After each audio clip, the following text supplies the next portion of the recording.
Por Elena Almiral Arnal en 2009, Jean-Jacques Cartier cumplía 90 años y quiso reunir a toda su familia en su casa del sur de Francia para celebrarlo. Una vez todos estuvieron allí, anunció que, durante años, había estado guardando para la ocasión una botella especial de Champagne Vintage en la bodega. Su nieta Francesca se ofreció a ir a buscarla sin saber que ese gesto iba a cambiar su vida, ya que, en lugar del champagne, encontró un viejo baúl forrado con descoloridas pegatinas de viaje de todo el mundo, que contenía cientos y cientos de cartas. Era la correspondencia de la familia Cartier, guardada durante generaciones y que su abuelo había creído perdida tras la mudanza a Francia. Entre dichas misivas había anuncios de nacimientos, telegramas, cartas de amor, explicaciones detalladas de las dificultades o los éxitos comerciales, estrategias y consejos. Pero también esa correspondencia era el vestigio de un pasado glorioso que incluía a clientes tan famosos como el rey Eduardo II, la gran duquesa Vladimir de Rusia, Coco Chanel, la duquesa de Windsor, Barbara Hutton, Elizabeth Taylor, Grace Kelly o la reina Isabel. Fascinada con el descubrimiento, Francesca pasó el verano trabajando con su abuelo sobre el material. Nos sentábamos juntos en su sala de estar, generalmente alrededor de la hora del té. Desde que regresó a Francia, mi abuelo echaba de menos la tradición inglesa del té de la tarde y yo intentaba, no siempre con éxito, hacer unos cuantos bollos, siguiendo las recetas del libro de cocina de mi abuela. Mientras leíamos, compartíamos ideas y yo le iba haciendo preguntas, explica. A medida que iba introduciéndose más profundamente en la historia de su familia, más sentía que no podía dejar que ésta cayera en el olvido. Finalmente, un día le pidió a su abuelo permiso para grabar sus recuerdos y decidió embarcarse en una aventura que duraría nada menos que 10 años, escribir la historia de las 4 generaciones de la familia Cartier, fundadores de un imperio joyero que, durante más de un siglo, fue símbolo de glamour y de elegancia. Para documentarse, Francesca recorrió medio mundo, rastreando archivos familiares de lugares tan lejanos como San Luis o Tokio, descifrando antiguas lápidas en París, entrevistando a los herederos de los antiguos maharajas, recorriendo las minas de zafiro de Sri Lanka o visitando a los comerciantes de perlas del Golfo Pérsico. El resultado es una joya tan magnífica como las que fabricaron sus antepasados, un relato que intriga, emociona y enternece. Francesca, graduada en literatura inglesa por la Universidad de Oxford, no solo es una grandísima narradora sino que, además, tiene una virtud que poseen todos los buenos escritores. Sabe encontrar la justa medida entre la historia y la literatura, entre la objetividad y la emoción, entre la palabra y el silencio.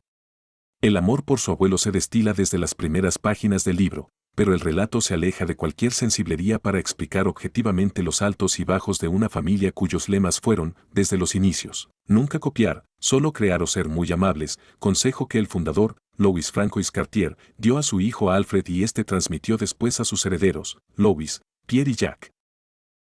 Jean-Jacques formó parte de la 4ª generación de la familia, el último de sus miembros en dirigir una de las tiendas, concretamente la de Londres, y sus palabras se van filtrando entre el relato como si de una historia a 2 manos se tratara.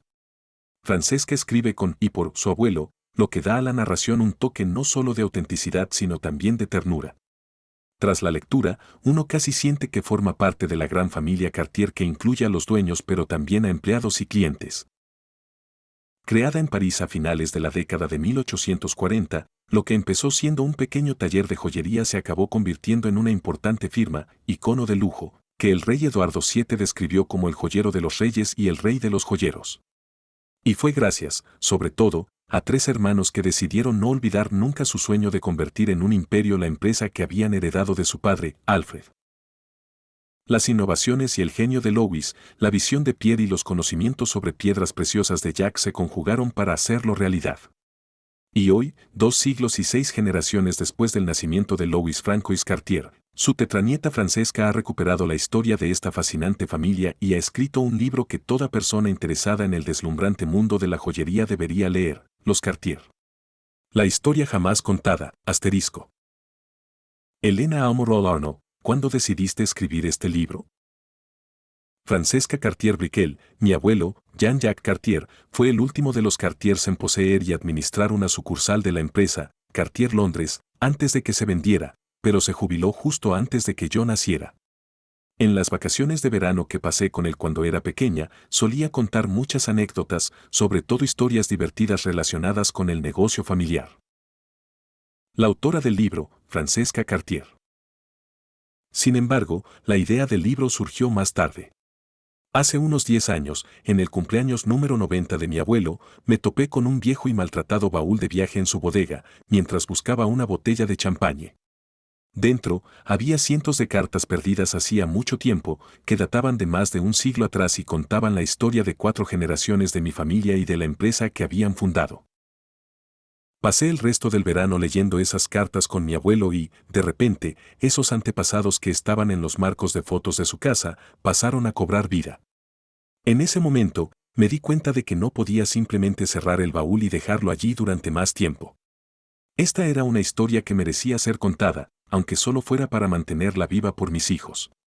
Fue entonces cuando comencé a investigar en serio mientras aún era posible hacerlo, no solo grabando las memorias de mi abuelo y bombardeándolo a preguntas, sino también hablando con ex empleados de la empresa familiar, ex clientes, distribuidores de gemas y sus descendientes, con cualquier persona que estuviera conectada con el pasado y que estuviera abierta a arrojar más luz sobre la historia.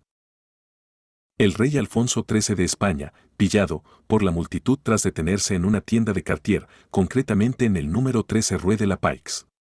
Sobre el año 1922.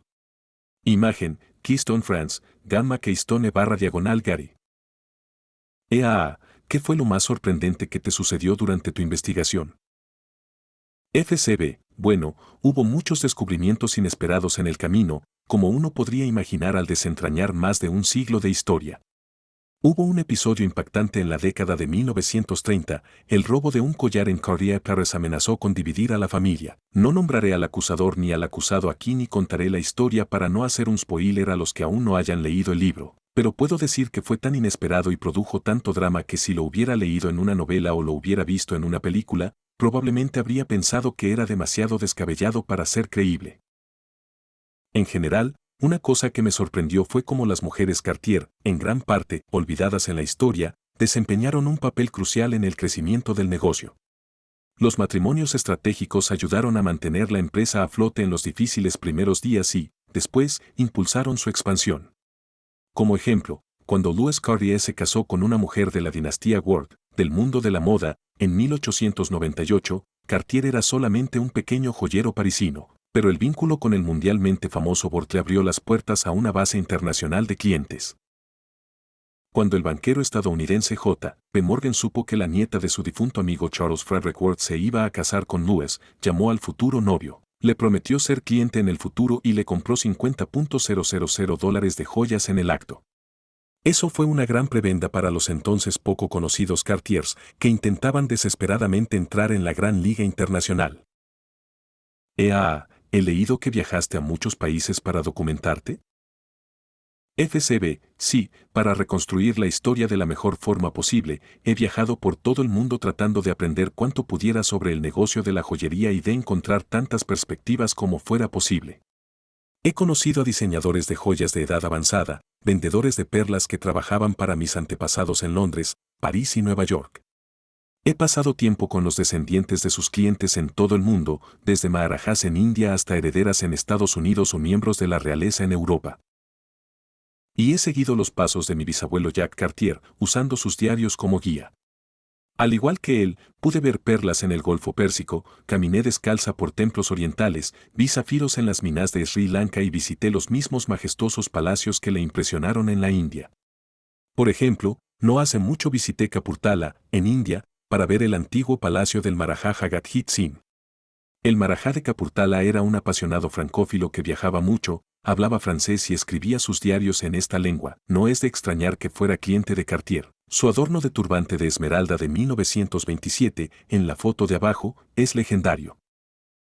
Conocía a muchas de las familias gobernantes de Europa, incluidas 4 generaciones de la realeza británica, desde la reina Victoria hasta el rey Jorge V, y se casó con la famosa bailarina española, Anita Delgado Briones. Sin embargo, para mí, viajar al Punjab fue también muy revelador para comprender cómo era él como gobernante. Era una persona que creía en la igualdad y construía templos para las diferentes religiones. Estar en Kapurthala escuchando historias sobre el Maharaja que mi bisabuelo Jack había conocido, explicadas por su sabio y amable nieto, el brigadier H. Sukhit Singh, fue uno de esos momentos especiales en los que el pasado y el presente se encuentran. He visto que en la historia aparece España, concretamente San Sebastián.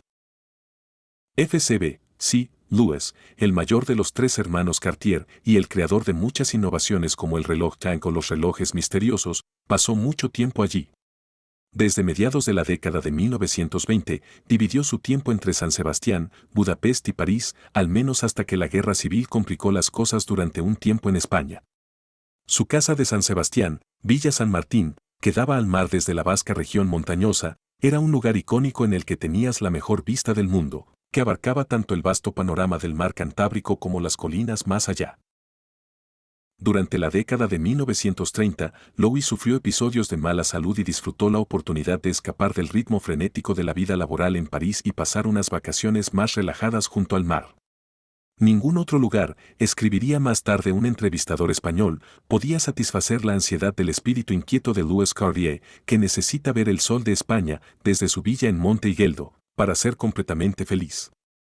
Pero, de hecho, los vínculos de Cartier con San Sebastián se remontan incluso más atrás. Mi tatarabuelo, Louis Franco, huyó a San Sebastián durante la Guerra Franco-Prusiana porque no podía soportar ver a los prusianos marchando por su ciudad natal, París, a finales del siglo XIX. Los tres hermanos Cartier, Pierre, Louis, Alfred y Jacques, junto a su padre, en San Sebastián. Año 1922. Foto, Archivo Familiar Cartier. ¿Por qué San Sebastián? Expuso Cartier allí. FCB, bueno, la ciudad estaba convenientemente ubicada cerca de la costa, en la parte francesa, en la que el hermano menor de Louis, Jacques, y su hermana, Suzanne, tenían casas de vacaciones. Eran una familia unida y pasaban tiempo juntos en las casas de todos ellos. De hecho, la famosa foto de los tres hermanos y su padre fue tomada en la casa de vacaciones de Jacques, en San Juan de Luz, después de la Primera Guerra Mundial. Creo que, en gran parte, la razón por la que Louis eligió tener una casa en España, al otro lado de la frontera, en lugar de quedarse en Francia como sus hermanos, fue por temas fiscales, pero, además, San Sebastián tenía también su propio atractivo. No solo era cálida y hermosa, sino también era una ciudad próspera y cosmopolita llena de gente a la moda. Cartier S.A. es una marca francesa de relojes y joyas, fundada en 1847 por Louis Francois Cartier, perteneciente al grupo suizo de bienes de lujo Richemont. Cartier es una manufactura relojera, dado que muchos de sus relojes cuentan con mecanismos de factura propia. La corporación lleva el nombre de la familia de joyeros Cartier, cuyo control finalizó en 1964, quienes fueron conocidos por crear diversas piezas famosas, incluyendo el collar de diamantes, Bestiary, hecho en los años 1920 para el Marajá indio Yadavindra Singh I y el primer reloj de pulsera práctico, el Santos, en 1904. Las instalaciones centrales de Cartier S.A. se ubican en París. La compañía ha atendido a una larga lista de celebridades y personajes de la realeza. De hecho, uno de los príncipes de Gales se refirió a Cartier como los joyeros de los reyes de los joyeros. A Cartier se le encomendó la misión de confeccionar 27 tiaras para la coronación del nuevo rey. El rey Eduardo VII del Reino Unido fue coronado en 1902 y 2 años más tarde él honró a la compañía con la Orden Real de la Realeza Británica.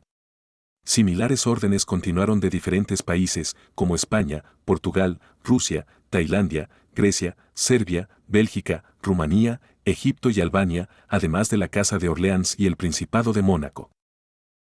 Cartier fue fundada en París en 1847 por Louis Francois Cartier, cuando se hizo cargo del taller de su maestro. En 1874, su hijo Alfred Cartier comenzó a administrar la compañía, pero los tres hijos de este, Louis, Pierre y Jacques, fueron los responsables de establecer la marca Cartier a nivel mundial. En 1907, Cartier firmado un contrato con Adman Jaeger, quien estuvo de acuerdo con el proveedor exclusivo de los movimientos de los relojes Cartier. En ese momento, Cartier tenía sucursales en Londres, Nueva York y San Petersburgo y se está convirtiendo rápidamente en una de las empresas de seguimiento de mayor éxito en el mundo. La introducción de los modelos Bagnore y Tortue, ambos de los cuales todavía están en producción hoy en día, se llevó a cabo en 1912.